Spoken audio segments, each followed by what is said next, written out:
Sejam muito bem-vindos. Balança o irmão do lado e fala para ele assim: se prepare. Eu quero ensinar hoje, eu quero dar um mergulho com vocês em coisas que a igreja tem falhado muito em nos ensinar.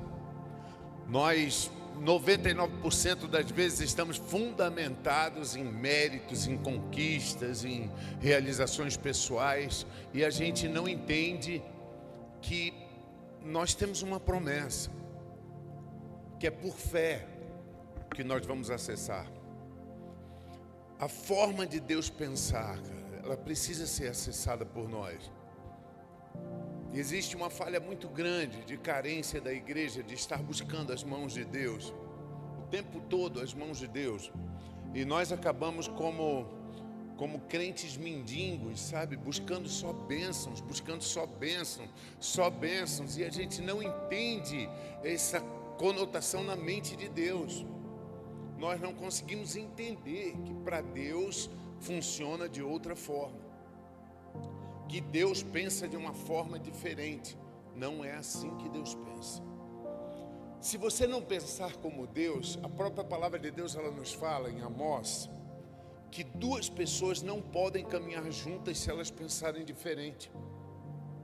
Sabe, às vezes eu chego para as pessoas e digo: cara, você precisa entender que andar com Deus não é se tornar um miserável espiritualmente correto segundo os olhos do mundo, porque o mundo te vê como espiritual quando você chora, clama, quando você aguenta dor, quando você está sofrendo. O mundo te entende como espiritual. Essa é a linguagem do mundo. O mundo passou a entender uma pessoa que diz: ó vidas, ó céu, não aguento mais. O mundo passou a ver essa pessoa como espiritual, enquanto que a outra, bem-sucedida, com as bênçãos de Deus manifestas em sua vida, é visto como um soberbo, é visto como um atrapalhado, é visto como alguém orgulhoso. E nós precisamos corrigir isso, porque se você não crê de maneira certa, você não vai ter os resultados. Eu tenho dito às pessoas, sabe, que o maior inimigo de uma vida abençoada é a crença errada. Quando você crê de forma errada, a tua vida toda trava. Existe um plano de Deus. Eu quero que você entenda isso. O grande problema é que também existe um plano de Satanás. Existe um plano de Deus para a tua vida ser um sucesso. Diga aleluia para isso. Diga aleluia. Existe um plano de Deus para a tua vida ser extravagantemente abençoada. Diga glória a Deus. Muito legal. Mas existe um plano do diabo para você não dar em nada, para você ficar rodando em volta do teu ego, se enganando e acabar atolado como um homem, uma mulher natural e normal nesse mundo quebrado aí fora. Por falta de entendimento do caráter de Deus, muitas pessoas estão incapacitadas de receber as melhores bênçãos do reino. Por falta de entender o caráter de Deus, elas estão completamente incapacitadas de acessar. E é tão maluco isso, gente, porque o ser humano, ele é extremamente adaptável. Você entende isso? Deus fez o ser humano extremamente adaptável. O que isso significa? O ser humano é um cara que, se você tirar ele do deserto do Saara e levar ele para o Alasca, 50 graus acima de zero, levar ele para 50, ele sobrevive. Ele se adapta, cara. Ele se adapta, ele toma forma daquilo, se adapta e sobrevive. Isso é algo louco de se entender, porque o ser humano consegue se adaptar a uma favela, ele consegue se adaptar a uma doença, ele consegue se adaptar. Isso precisa ser desmanchado, e a gente precisa entender que existe um plano de Deus para que a gente prospere, para que a gente seja vencedor. Se você enxergar aquela mulher do fluxo de sangue, aquela mulher estava em flagrante delito de pecado, porque a lei de Moisés dizia que se uma mulher com fluxo de sangue entrasse dentro da cidade, tinha que ser apedrejada até a morte. Se ela tocasse em pessoas, então muito pior. A lei de Moisés dizia isso, e agora você encontra aquela mulher dentro da cidade, tocando em pessoas, passando no meio da multidão. Ela estava em flagrante delito de pecado. Aos olhos da religião, ela tinha que ser fulminada. Está errada, tem que ser fulminada. Mas ela conseguiu olhar por cima do natural e ela conseguiu ver e se concentrar no amor, na graça e na bondade de Jesus. Você consegue entender que essa mulher conseguiu ver Jesus acima da lei? Senão ela não ia fazer aquilo. Entende? Mesmo que ela fizesse, a consciência dela estaria como? Não adianta eu ir lá tocar nele, eu estou em pecado, eu estou desobedecendo a lei. O que adianta eu ir lá tocar nela se eu estou desobedecendo a lei? Mas ela conseguiu ver Jesus acima disso tudo. Ela conseguiu ver Jesus em seu caráter genuíno, graça e bondade. Então preste atenção, Jesus vira para ela e diz assim: tua fé te salvou.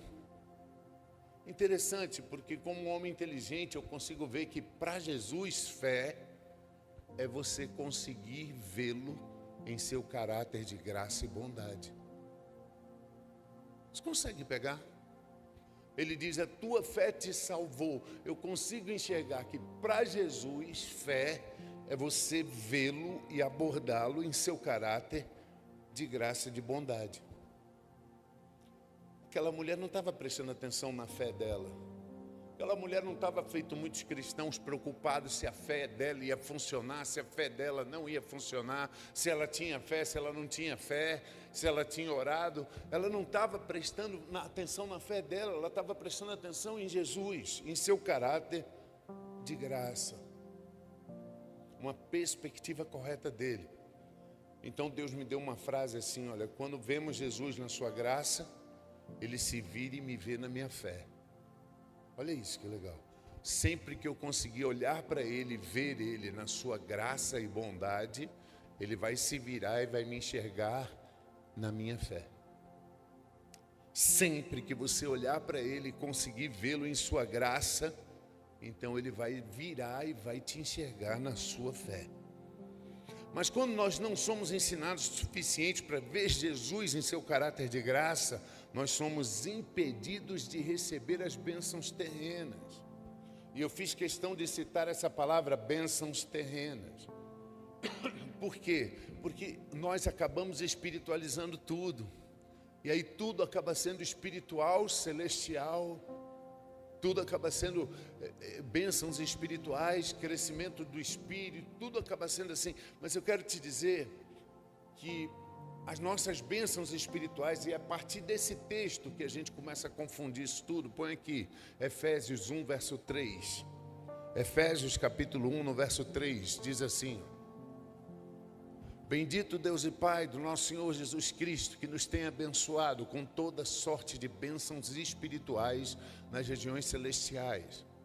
E aí a gente começa a achar, através disso aqui, que todas as bênçãos são espirituais. E a gente não entende que realmente todas elas têm origem no espírito, mas elas invadem o natural. Todas as bênçãos têm origem no espiritual. Tem origem na palavra que não pode ser vista, mas elas invadem o natural e elas se estabelecem no natural sobre nossa vida. Elas têm uma fonte espiritual. Quando você lê Hebreus capítulo 11, no verso 3, na definição de fé, põe aqui para mim, por favor. Pela fé, nós entendemos que foi o universo formado pela palavra de Deus, de maneira que o visível veio a existir através das coisas que não aparecem. Você está compreendendo? O visível, essa mesa, essa cadeira, tua saúde, tua felicidade, as coisas tangíveis e as intangíveis, todas vieram do Espírito. Mas elas se tornam, elas invadem o natural. Elas se tornam prosperidade, elas se tornam cura, elas se tornam força, elas se tornam vitória. Diga aleluia para isso. O mundo foi criado daquilo que nós não vemos, mas formou tudo aquilo que a gente vê. Quando você vê Paulo falar sobre isso em 2 Coríntios 4:18, ele até enfatiza e diz assim, olha, não atentando nós nas coisas que se podem ver, mas nas que não se podem ver, porque aquelas que nós podemos ver, elas são temporais, mas aquelas que nós não podemos ver, elas são eternas. Paulo dominava isso, ele entendia. Eu só quero que você entenda o seguinte, antes de eu começar a mensagem. Deus, ele enxerga o espiritual e o material da mesma forma. Nós, os seres humanos, é que fazemos essa dicotomia de separação, e nós separamos o espiritual do material. Mas para Deus não há separação. Deus, quando ele olha, ele vê o espiritual e o material tudo em uma única realidade. E nós devemos ter harmonia com os olhos e com a mente dele. Diga aleluia para isso, diga aleluia. É como eu falei, põe agora aí para mim, Amós capítulo 3, verso 3. Nós devemos ter essa harmonia com ele, porque esse texto diz, por um acaso, é uma pergunta retórica, poderão andar duas pessoas juntas se elas não estiverem de acordo? E quando a palavra fala isso, está falando entre você e Deus, entre você e a palavra, que a entidade Jesus Cristo manifesta. Poderá eu estar andando com Deus se eu não estou de acordo com o que Ele fala a meu respeito? Poderei eu estar andando com Deus de verdade, como eu declaro em religião? Isso pode tornar-se a minha vida de verdade se eu não estiver concordando com tudo que Ele pensa e vê? Se eu não estiver concordando com tudo que Ele fala ao meu respeito, poderei eu estar andando com Ele de fato? Você está entendendo o que eu estou falando? Quem está entendendo, diga aleluia. Porque eu quero entrar para vocês, para essa área, para você compreender qual é o plano de Deus para a tua vitória. Fala para o irmão do lado assim, se prepara, diga para ele, prepara teu coração, quero te mostrar o plano de Deus para a tua vitória. Sabe onde ele começa a ser descrito? Mateus capítulo 1, verso 1, o primeiro verso do Novo Testamento. Começa a nos mostrar a graça, que diz assim, livro da genealogia, essa palavra é Gênesis, o princípio, livro da genealogia de Jesus Cristo. Preste atenção nesse detalhe, filho de Davi e filho de Abraão. Você tem que prestar atenção nesse detalhe, porque como filho de Davi, ele era herdeiro do trono. Como filho de Abraão, ele era herdeiro do mundo. E se você não entender isso, você não tem como ser abençoado. Por quê? Porque você precisa pensar em Abraão como aquele que recebe e é portador de todas as bênçãos que cabem à humanidade. Você vai ter que começar a ver Abraão como Deus vê Abraão. Sabe como Deus vê Abraão? Como um depósito de bênçãos para a humanidade. Interessante, por isso que a Bíblia nunca diz que nós somos descendentes de Davi. A Bíblia nunca diz que nós somos descendentes de Salomão. A Bíblia sempre diz que nós somos descendentes de Abraão. E se você não entender isso, você vai ficar sem acesso ao plano de Deus. Vou repetir, Deus vê Abraão como um depósito de bênçãos para a humanidade acessar. Paz, plenitude, prosperidade, sucesso, saúde. Tudo isso foi colocado em Abraão, longevidade. O cara viveu 170 anos, o cara foi saudável o tempo todo, o cara foi fértil em sua vida como pai, o cara foi multimilionário como empresário, como pecuarista, como agricultor, o cara foi um sucesso como ministério. E Deus diz, eu vejo ele como um depósito de bênção para todos vocês. Por isso que a descrição da vinda de Jesus, no primeiro verso do Novo Testamento diz, ele tem que ser filho de Abraão. Para ele ter acesso às riquezas da terra, porque Jesus foi riquíssimo, ele tem que ser filho de Abraão. Para ele andar com saúde, sem nunca ser aflito como um homem natural por enfermidade, ele tem que ser filho de Abraão. Você entende? Para ele ter sucesso ministerial, ele tem que ser um filho de Abraão. E essa parte, vamos para a vida de Abraão, Gênesis capítulo 12, verso 2. Assim que Deus chama Abraão, ele fala algo interessante, ele diz: de ti farei uma grande nação, e eu te abençoarei. Olha que legal. Eu te engrandecerei o teu nome, e tu serás uma bênção. Olha que legal, eu preciso que você abra o coração para entender. Eu te abençoarei, te engrandecerei o nome, e tu serás uma bênção. Bênçãos são coisas que Deus dá. Nós somos abençoados. Mas nós somos uma bênção quando nós somos um canal do que Deus faz. Agora vira mais um. Abençoarei todos aqueles que te abençoarem, e amaldiçoarei todos que te amaldiçoarem. Agora presta isso. Em você serão benditas todas as famílias da terra. Cara, isso é fantástico. Olha o que Deus diz para esse cara: em você serão abençoadas todas as famílias do planeta. Você consegue ver que Deus vê Abraão como um depósito de bênçãos. Tu serás uma bênção, e eu vou abençoar todas as famílias por intermédio da tua vida.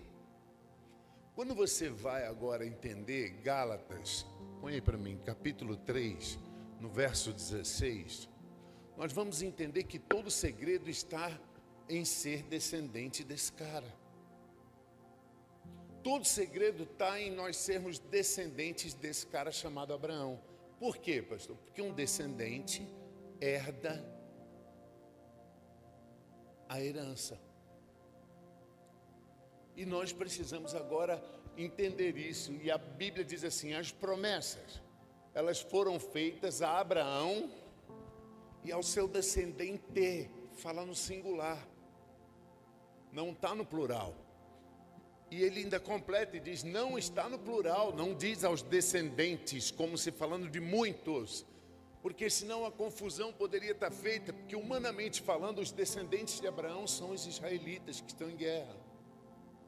Mas ele começa a dizer: não são esses muitos consanguíneos, é um descendente só, que é Cristo. Você lembra que a gente leu o primeiro verso de Mateus, do Novo Testamento, e diz: ele é o filho de Abraão. Isso é fantástico. Você entende? E ele é o único descendente de Abraão aos olhos de Deus, porque Deus fala de uma descendência de fé, e não de sangue, mas de fé. Por isso que a Bíblia diz, pula para o verso 27 aqui. Quando você pula para o verso 27, você vai ver: então todos nós que mergulhamos, fomos batizados. Não está falando do batismo nas águas, está falando de imersão, submergir em Cristo. Quando você mergulha nessa existência, isso é a igreja local. Quando você entra nessa existência chamada igreja local, corpo de Cristo, então você está revestido de Cristo. E aí eu gosto quando ele diz, vira mais um, ele fala assim: presta bastante atenção, aí já não tem mais pastor, evangelista, mestre, não tem mais profeta, boca de Deus, quem ora mais, quem ora menos, negros, caucasianos, amarelos, asiáticos, homem, mulher, não tem mais nada de religião. Nesse momento que nós mergulhamos em Cristo, todos nós somos uma só pessoa em Cristo. Isso é fantástico, é o que tem que entrar em nosso coração. Aí vira mais um, pega mais um. E se você é de Cristo, então você também virou um descendente de Abraão. E agora, parabéns, você tem uma grande fortuna para herdar. Se nós não abordarmos a palavra com a inteligência de Deus, nós vamos ficar sempre à margem, vivendo uma religião. Você entende isso? Tem que fazer isso, tem que largar aquilo, tem que subir, tem que pagar promessa. O cristão acaba sendo infinitamente mais ridículo do que o católico. E ele é capaz de tirar um sarro da cara do católico que sobe uma escada de joelho com uma vela na mão acesa. Eu digo, cara, vocês fazem muito pior. Muito pior. E eu não estou aqui para julgar ninguém. Eu estou aqui para dizer que Satanás está dando gargalhadas, porque a falta do entendimento faz com que você se afaste da verdadeira e preciosa promessa. Deus quer que você se conecte a Abraão em Cristo para você ser herdeiro. Diga aleluia. Fala para o irmão do seu lado, você é descendente de Abraão. Fala para ele, fala para ele. Você é um filho de Abraão. Em Cristo, você é o que Cristo é. E se você é um filho de Abraão, logo você é um herdeiro de todas as promessas do depósito de bênçãos que Deus tornou aquele homem. Não tira isso da tua mente. Deus fez de Abraão um pote de bênção para a humanidade beber. Nós só podemos beber as bênçãos de Deus nesse cara. Você pega? Então a gente pode ir mais para frente um pouco. Deus quer que você se conecte, para que você se torne filho. Escuta, um servo pode ter o comportamento melhor do que o do filho, sim ou não? Sim. Você pode ter um filho e você pode ter um empregado. E esse empregado pode ser mais honesto, mais verdadeiro, mais trabalhador, mais limpo do que o teu filho. Mas isso não faz dele um herdeiro. O filho é o herdeiro. Só o filho pode herdar. Nós herdamos pelo fato de que somos descendência de Abraão. E Deus quer que você pense assim, diga aleluia. E você não tem como andar com Deus se pensar diferente dele. É isso que a gente está procurando aqui. Todas as bênçãos que você precisa, Deus quer que você entenda que você recebe porque é um descendente de Abraão. Todas as bênçãos que você precisa. Aquele cara precisou de saúde. Ele teve saúde, ele precisou ser curado. Ele foi curado. Esse cara precisou prosperar, ele prosperou. Ele precisou vencer batalhas, ele venceu batalhas. Esse cara precisou de riquezas, ele teve riquezas. E tudo que a humanidade precisa para cumprir o seu propósito, esse cara tem nele. Todas as bênçãos que você precisa. Fala para o irmão do lado, todas as bênçãos que você precisa estão disponíveis. Vamos crescer. A Bíblia, Pedro chega a dizer assim, olha, 2 Pedro, eu acho que é 2 Pedro, capítulo 1, verso 3. É aí mesmo. Deus diz assim, olha, visto como pelo seu divino poder nos têm sido doadas todas as coisas que conduzem à vida e à piedade, pelo conhecimento completo daquele que nos chamou para a sua própria glória e virtude. Olha o que ele está falando. Visto que pelo seu divino poder, todas as coisas que você precisa para viver de forma de Deus, piedade, já te foi dado pelo entendimento, conhecimento completo daquele que nos chamou para participar de sua própria virtude. Posso ouvir um aleluia? Aquele que nos chamou para participar de sua própria virtude. Entenda isso que ele está falando com você. Pega isso. Deus nos deu todas as coisas para vida e piedade, saúde, prosperidade, paz, vitória. Você precisa disso para viver? Sim, eu também. Tudo aquilo que você precisa para viver, Ele já te deu em Abraão. Você pega isso? Dê um glória a Deus onde você está aí. Diga comigo assim, eu sou descendente de Abraão. Diga comigo, eu sou herdeiro conforme a promessa. Agora vamos lá, Gálatas capítulo 3, verso 6. Esse é o nosso texto base. Quando a gente pega o 3:6, a gente entende. É o caso de Abraão. Ele creu em Deus e isso lhe foi imputado para a justiça. Veja, a Bíblia diz que Abraão, ele acreditou em Deus e ele recebeu justiça por essa crença. Veja bem, 2000 anos antes de Cristo, Esse cara creu em Deus e ele recebeu justiça. Peraí, esse cara ouviu o mesmo evangelho que nós. Pastor, não tem como, se Cristo nasceu 2000 anos depois do evangelho, fala da morte dele. Eu falo, porque você está preso numa caixa de sapatos chamada tempo. E Deus é atemporal. Cristo já estava pronto e sacrificado no coração do Pai antes dele criar o mundo. E Abraão foi capaz de ouvir essa mensagem. Alguns não querem entender isso, não entendem isso de fato. Mas diz assim, vira mais um. Aí ele começa a explicar. Sabei, pois, que aqueles que acreditam a mesma fé de Abraão. O verso passado diz, Abraão acreditou para a justiça, porque ainda não tinha lei. Moisés só ia nascer 430 anos depois.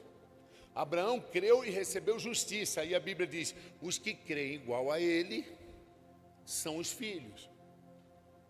São os verdadeiros filhos dele. Você está entendendo isso? Pega o verso 8, vê que legal.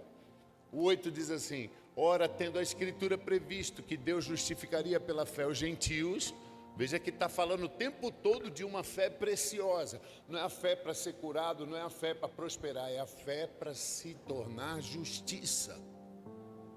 E ele diz, tendo a Escritura previsto que Deus justificaria pela fé os gentios, pré-anunciou o Evangelho a Abraão. É como eu estou falando para vocês, esse cara 2000 anos antes de Cristo ouviu o mesmo Evangelho que você ouve. Pastor, como é que ele ouviu esse Evangelho? Aí talvez você não esteja pronto para ouvir. Mas um dia Deus chamou ele de dentro de uma barraca, de um rupá, e disse para ele, sai da tua tenda, olha para o céu e conta as estrelas. Alguém aqui consegue contar a estrela? Não dá, é muito.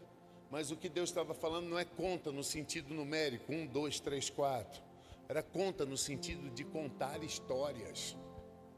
Deus falou a Abraão, sai, olha para o céu e conta a história que você vai ler nas estrelas. Meu Deus, eu disse que vocês não estavam prontos.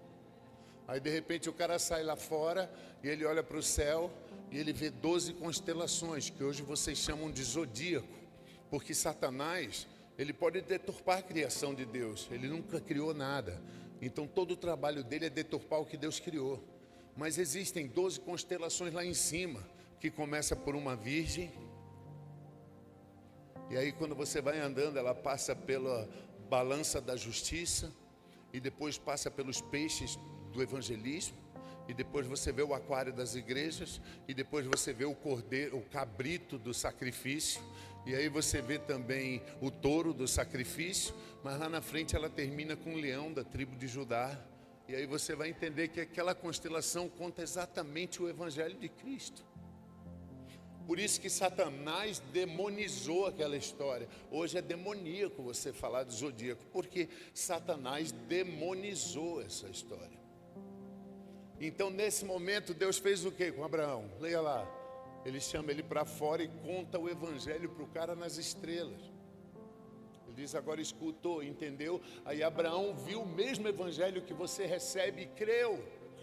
Mas ele creu com o coração tão aberto que aquilo lhe foi imputado como justiça. Esse cara foi o primeiro justo a pisar na terra depois da queda do Éden.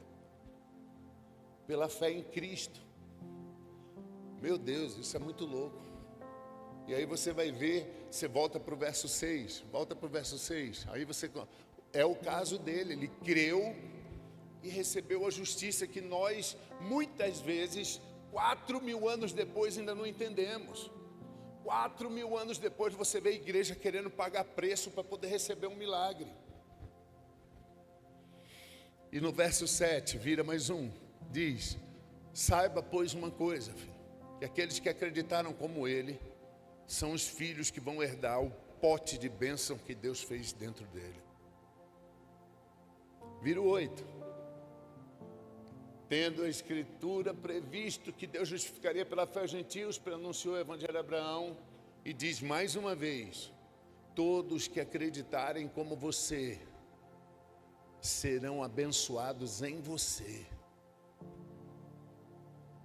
E só não pega quem não quer pegar. Você entende? E está falando dessa fé da justiça. Porque Paulo, que escreve essa carta, quando ele escreve aos Romanos, ele escreve assim, olha, Romanos 1, verso 16.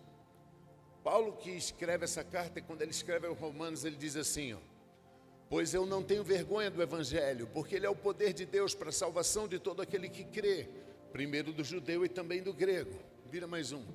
Visto que a justiça de Deus se revela nesse Evangelho de fé em fé. Eu preciso que você entenda, Paulo está dizendo, cara, volta para o 16. Paulo está dizendo, eu não tenho vergonha do Evangelho, porque esse Evangelho é o poder de Deus para aquele que crê. Por que o Evangelho é o poder? Vira para o 17. Porque nele, porque nele eu descubro que sou justiça como o pai Abraão. E eu entendo a frase, o justo viverá por fé.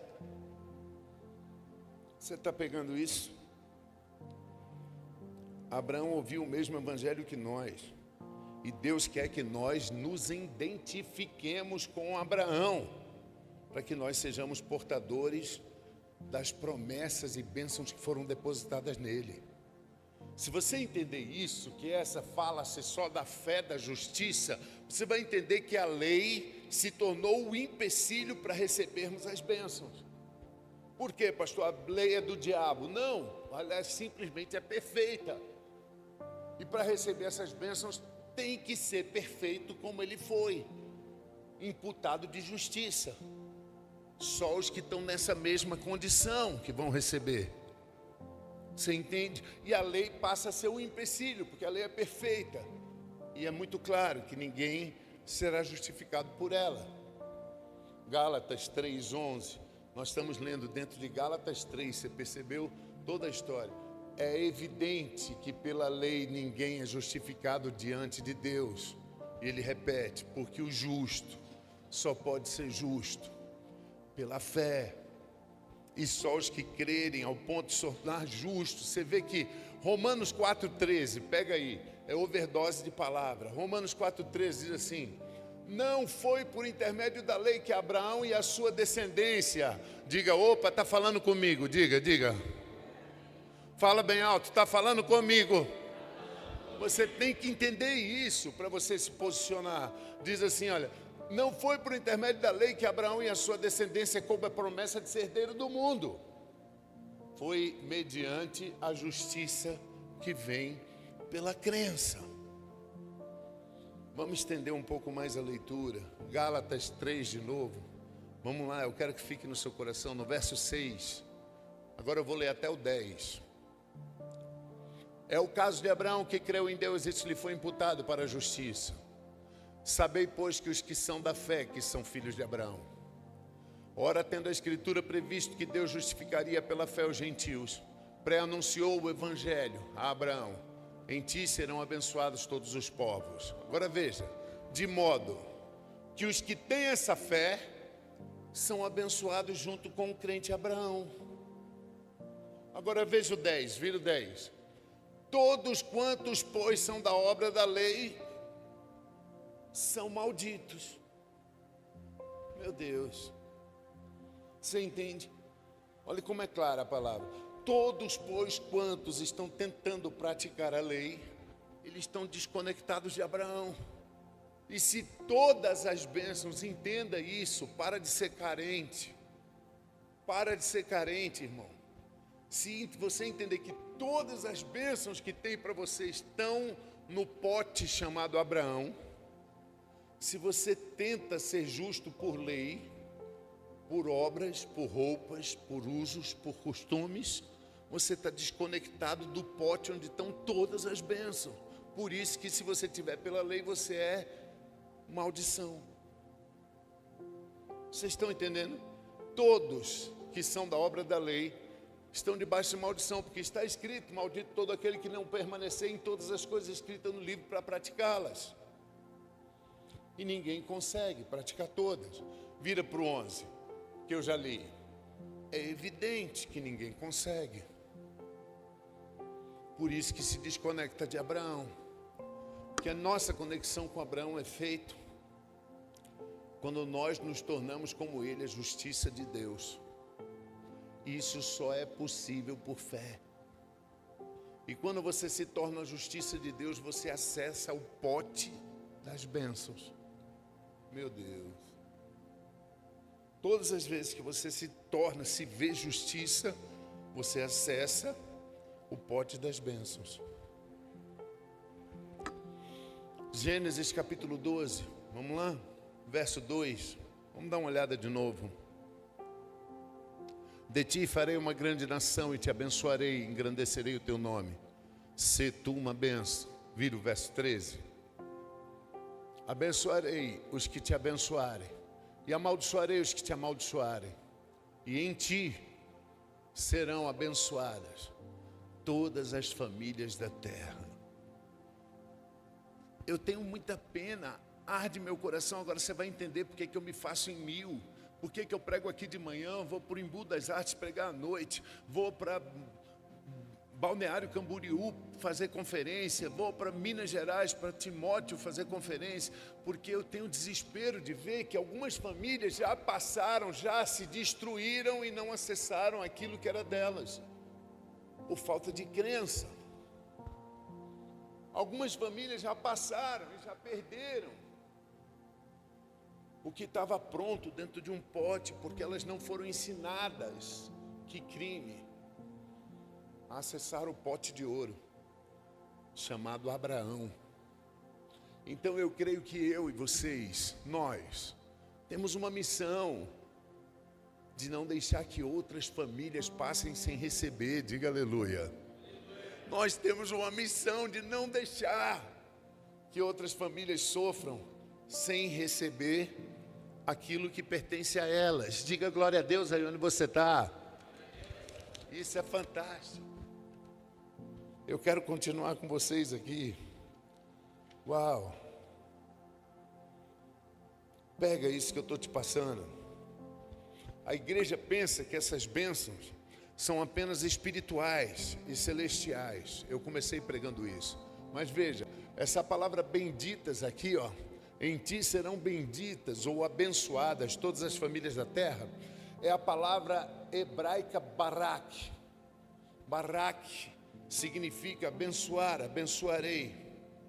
Mas ouça, essa palavra quando é traduzida em sua etimologia do dicionário, e eu usei o Eichmann aqui, ela está assim, olha, conceder poder para o sucesso, conceder poder para prosperar, conceder poder para saúde e cura, e conceder poder para longevidade. Não são bênçãos espirituais, você entende? São bênçãos oriundas do Espírito, mas que invadem o natural para um resultado sobre nós. E eu vou te falar mais. Longevidade é diferente de cura. Legal?